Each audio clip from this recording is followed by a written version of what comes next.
दलितों पर अत्याचार को लेकर बीजेपी और जेडीयू के अंदर यानी नीतीश सरकार के अंदर टकराहट बढ़ी हुई है।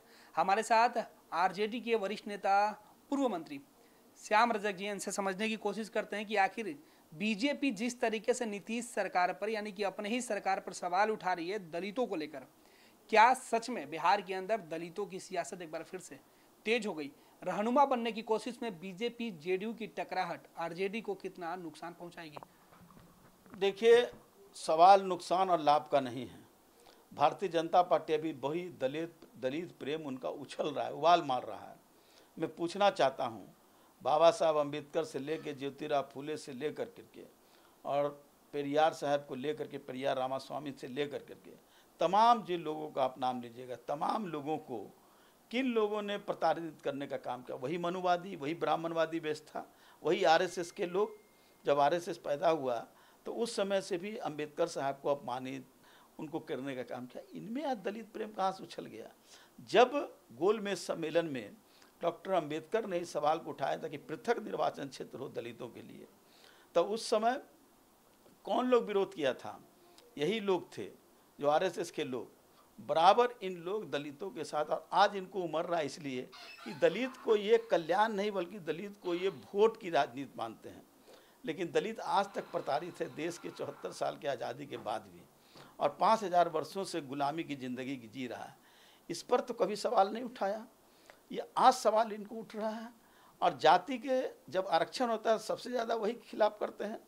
याद कीजिए, जब बीपी सिंह ने जब मंडल कमीशन लाने का काम किया तो यही भारतीय जनता पार्टी ने बीपी सिंह का समर्थन वापस लेने का काम किया था और चमक चमक करके मंडल आयोग के खिलाफ किया था। ये कब से आरक्षण के पगदर हो गए और ये कब से दलित का प्रेम इनको उभर पड़ा है?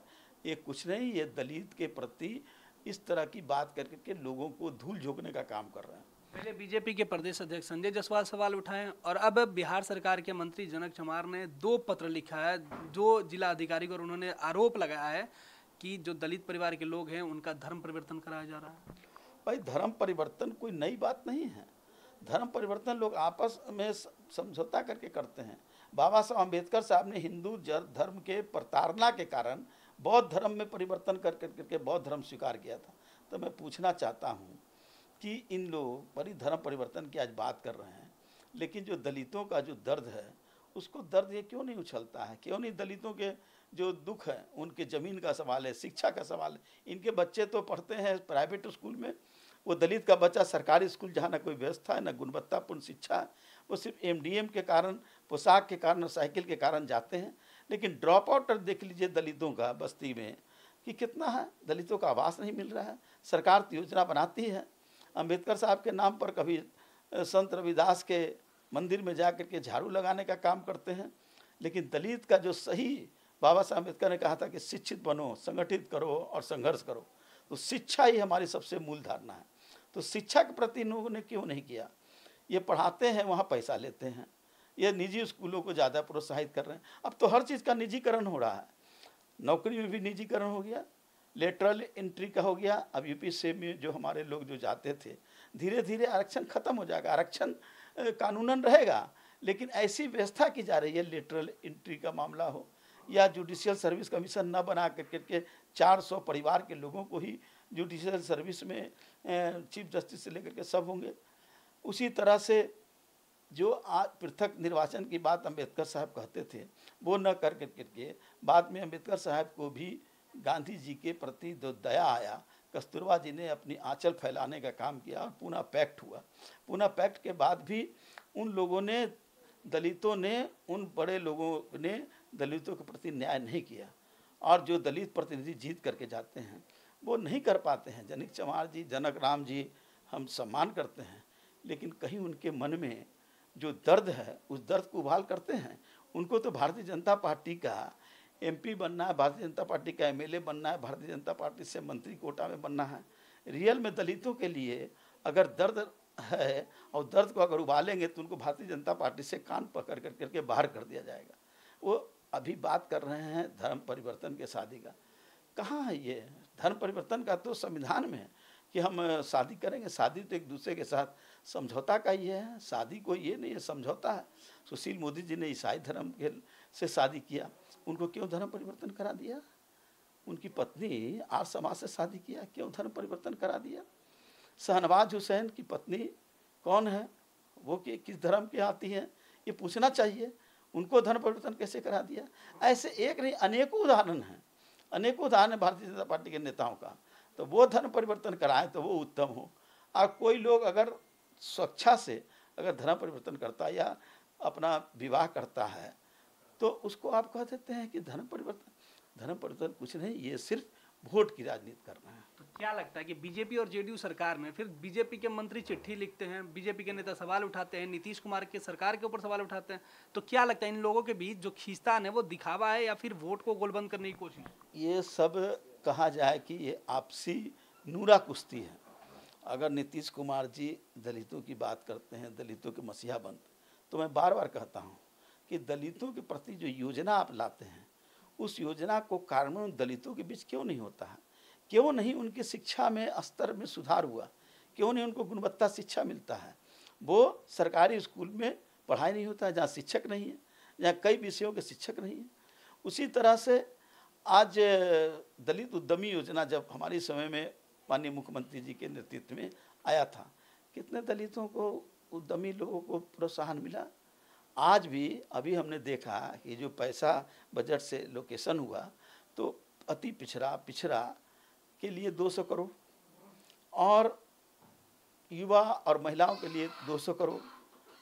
तो अनुसूचित जाति का पैसा कहाँ गया? आप पैसा ही नहीं दीजिएगा तो उद्यमी को कहाँ से मिलेगा 10 लाख रुपया? 5 लाख अनुदान और 5 लाख रुपया आप कह रहे हैं कि लोन हम देंगे 0% पर, तो आप क्या कर रहे हैं? सिर्फ दिखावटी के लिए। तो नीतीश कुमार जी अगर कुछ करते हैं तो इससे बीजेपी में खलबली है कि कहीं ना कहीं ये उसके बन जाए, प्रतीक बन जाए, उसके नेता बन जाए, इसलिए वो होड़ लगी हुई है। बीजेपी ने तो कभी नहीं किया दलितों के प्रति प्रेम। नीतीश कुमार ने अगर कुछ किया है तो वो सिर्फ दिखावटीपन किया है। भारतीय जनता पार्टी ने दिखावटीपन भी नहीं किया है। कोई अभी अयोध्या का राम मंदिर बन रहा है, तो राम मंदिर अब बना, तो राम मंदिर बन रहा है तो कोई दलित को आपने वहाँ मंदिर में उसके पुजारी बनाने का आपने संकल्प लिया? किसी से ईंटा आप डलवा दिए, वो क्या है? हम कहते हैं कि आरक्षण तो उन 50.5% लोगों को ही आरक्षण है, 100% आरक्षण है उन्हीं लोगों को। और जो दलित हैं, जो पिछड़ा हैं, जो गरीब हैं, उनको आरक्षण कहाँ मिल रहा है? उनको 49.5 में आज भी बैकलॉग है, लगभग 60% बैकलॉग खाली है। तो मतलब बीजेपी जो एजेंडा ला रही है, चाहे मुसलमान या दलितों को जो अभी हिमायती बनने की बात की जा रही है, कभी मुसलमानों पर आरोप लगाया जा रहा है, कभी दलितों पर प्रताड़ना की बात की जाती है। दलितों पर हाल के दिनों में जिस तरीके से अत्याचार में कई घटनाएं घटी हैं, चाहे पूर्णिया का हो या अन्य जगहों की। पूर्णिया की घटना भी आ गई खुलेआम कि क्या था मामला। ये 2 लोगों का झगड़ा था और आप उसको हिंदू मुस्लिम की बात कर रहे हैं। दलित को आपने हिंदू कहाँ माना?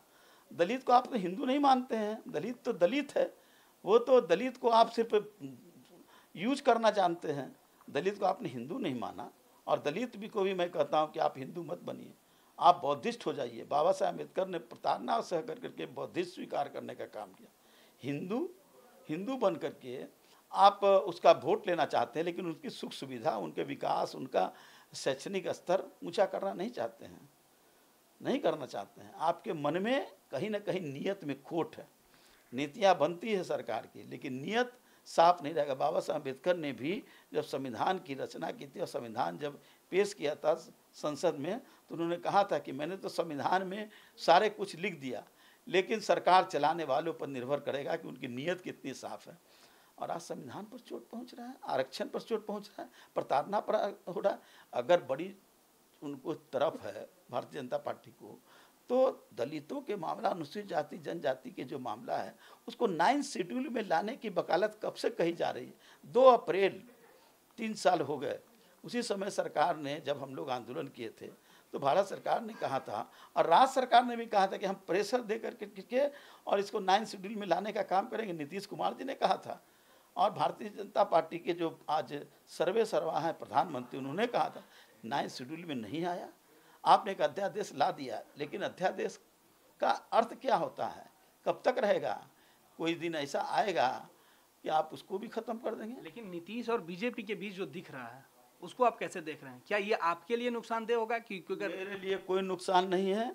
दलित अब नौजवान समझ चुका है और दलित नौजवानों में जो तरफ है, जो परेशानी है, जो लोगों में आज गुस्सा हो रहा है और जो लोग एकाग्रचित हो रहे हैं, एक इकट्ठा हो रहे हैं बाबा साहब अम्बेडकर के उस नारे के में कि हम संगठित हों और संघर्ष करें, शिक्षित बने, तो शिक्षित नौजवान हैं दलित, वो सब कुछ समझ रहे हैं और वो लोगों को समझाने का काम कर रहे हैं। और भारतीय जनता पार्टी तो कभी सवाल ही नहीं है। भारतीय जनता पार्टी और जनता दल ये चाह रही है कि नूरा कुश्ती कर करके हम दलितों का वोट ले लें। हम दलित को वोट के रूप में नहीं देखना चाहते। दलितों का विकास हो, दलितों का शैक्षणिक विकास हो, आर्थिक विकास हो। आज क्या है, आज 8 लाख 78,000 लाख करोड़ रुपया कॉरपोरेटर को माफ़ कर दिया जाता है, लेकिन दलितों का जो कर्ज लेते हैं, जो विद्यार्थी या जो युवा, वो उनको कर्ज वसूलने के लिए बैंकर केस कर करके उनको जेलों के शिकंजों में भेजने का काम। नीतीश सरकार की जो टकराहट है बीजेपी के साथ, उससे आरजेडी को क्या होगा?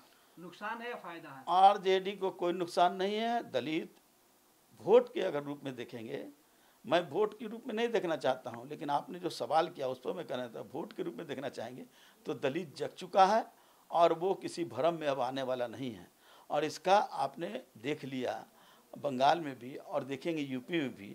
अब दलित यूनाइट होकर के यूपी में भी भारतीय जनता पार्टी को परास्त करेगी और बिहार में भी ये लोग उसी डर से ये लोग नूरा कुश्ती कर करके दलितों को भ्रमित करना चाहते हैं। अब दलित भ्रमित होने वाले नहीं हैं।